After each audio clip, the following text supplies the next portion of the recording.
Good afternoon, friends. I'm Dr. Aajay Shah, bringing you this another afternoon live. I quickly finished my healthy lunch with salad, and now I have about 10 minutes. These lives are short lives, just quick in and out, so hopefully you're enjoying it. Today's live is about exercise. So let me tell you first the benefits of exercise. There are probably 1,000 benefits of exercise. I'm going to list only about 15 or one. Exercise further helps in weight loss. Exercise is not that something you do for weight loss only, but I think to lose weight. Obviously, eating a healthy diet is very important for weight loss, but exercise supplements what you eat. Second thing is it helps diabetes. Your sugars get better. It helps pre-diabetes. It definitely helps dementia. My dad, for example, and his memory has improved now over the last 2 years. It helps the high blood pressure. I've advised a lot of my patients to start walking on a regular basis, and their blood pressure has come down. It definitely helps Alzheimer's disease prevention and treatment of Alzheimer's disease. It definitely helps you to improve your sleep. My sleep has been great now. Last 3 years I've been exercising regularly, and I sleep every night 7 to 8 hours. It definitely helps your microbiome, which is the bacteria in the colon. It definitely helps bone health. We know now that for women who regularly lift weights have a less chance of osteoporosis. There are also some data that regular exercise prevents many forms of cancer, including breast cancer. Definitely exercise helps you to have increased lifespan and it make you live long. Obviously, exercise helps a lot of heart disease and heart blockage. Exercise definitely helps depression. Matter of fact, there is a study done where Prozac was comparable to exercise, and not taking Prozac was a reasonable thing to do if somebody starts a regular exercise. It helps your mood, it helps your productivity, it also helps your muscle building, and we know that people who maintain the muscle mass as they get older have definitely higher chance of preventing many disease and living long. Regular exercise and yoga also helps a balance training, prevents many falls and many injuries. So again, there are lots of benefits. I just listed a few of them. So let's see how you start the exercise program.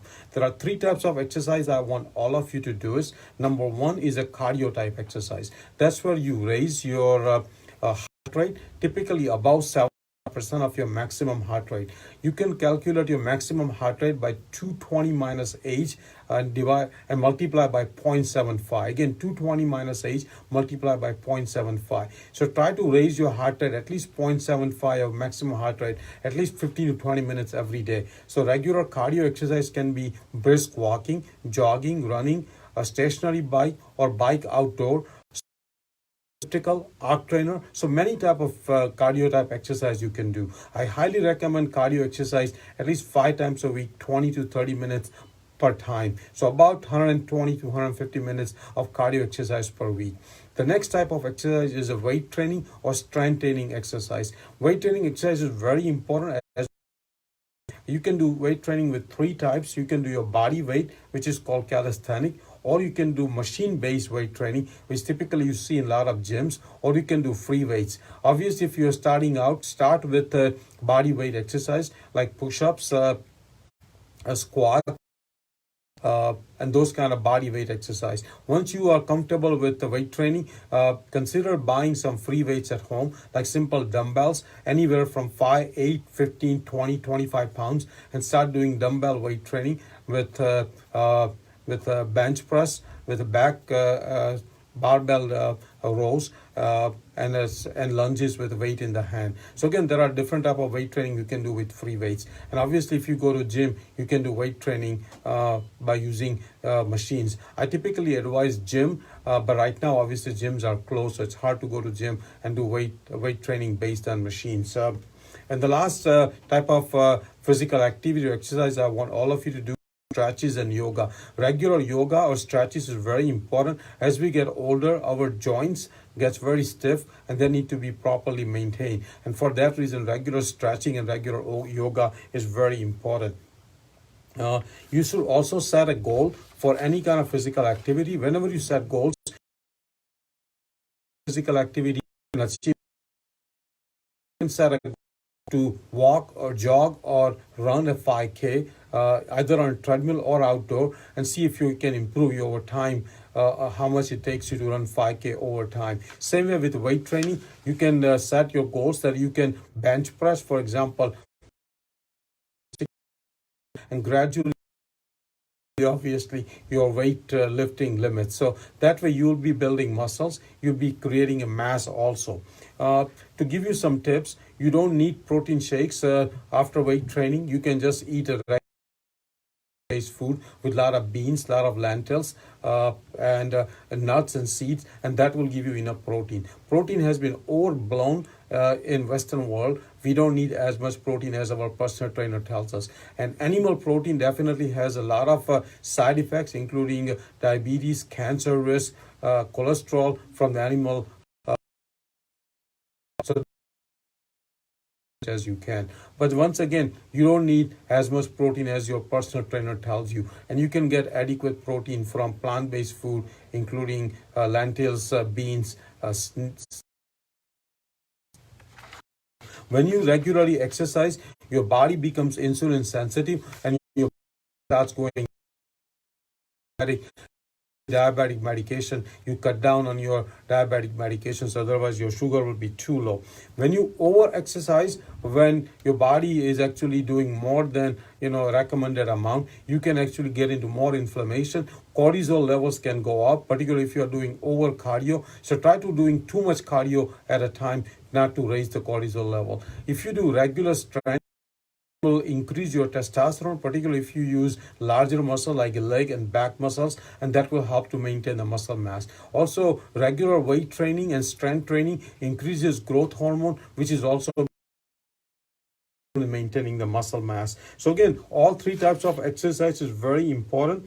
When you exercise regularly, your body fat will start melting away, and if you eat healthy diet, whole food, plant-based, without any oil, and if you maintain the ideal calories in your diet, then a six-pack. Obviously, everybody has a six-pack, but it requires a lot of healthy eating, a lot of regular exercise, all three types to achieve the six-pack. I think other way you can monitor your exercise is see if your waist diameter is coming down. So whenever you start new exercise, either a notebook or on your phone, write down how long it takes you to walk 1 mile or jog 1 mile or 1 mile, or how much it takes you or outside. Same way, start measuring your waist diameter and see if your waist diameter is going down, because you may be gaining muscle, but the best way to do is that you are losing fat. And indirect way of knowing that you are losing fat in your body is by your waist diameter. So measure your waist diameter at least twice a month and see if you are losing any body fat.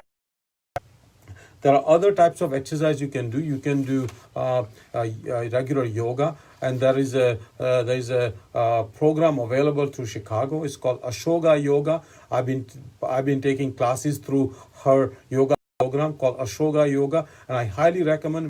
Cost effective. I don't get anything out of it by recommending them. I just like the way she does. She's very gentle. It's meant for any age actually, and she does it 3 hours a week of yoga and 2 hours a week of meditation. Very cost effective program for the whole family. I think it's like $50 a month, so that's less than $2 per class. I've taken about 3 or 4 classes. My wife has done about 5 classes, and I absolutely love her classes. So if you are interested, it's called Ashoga Yoga. She was on our Facebook Live, so scroll through it and watch it. She will be starting every Wednesday night a free 20-minute yoga sessions. I believe it's 7:45 Central Time, 8:45 Eastern Time. Wednesday night. So please stay tuned for that. But I highly recommend doing regular yoga. Obviously, the last piece of advice and piece of any exercise program, make sure you talk to your doctor to see that it's safe for you to start exercise program. If you start having any chest pain or any kind of symptoms during your exercise program, make sure you talk to your doctor. Also, don't overdo it. There is no reason to gain all the muscle. There is no reason to run 5K in 20 minutes in 1 month. Just start slowly, build it up, and enjoy your exercise. I'm certain that if you start exercise program, you'll have tremendous benefit. Thank you.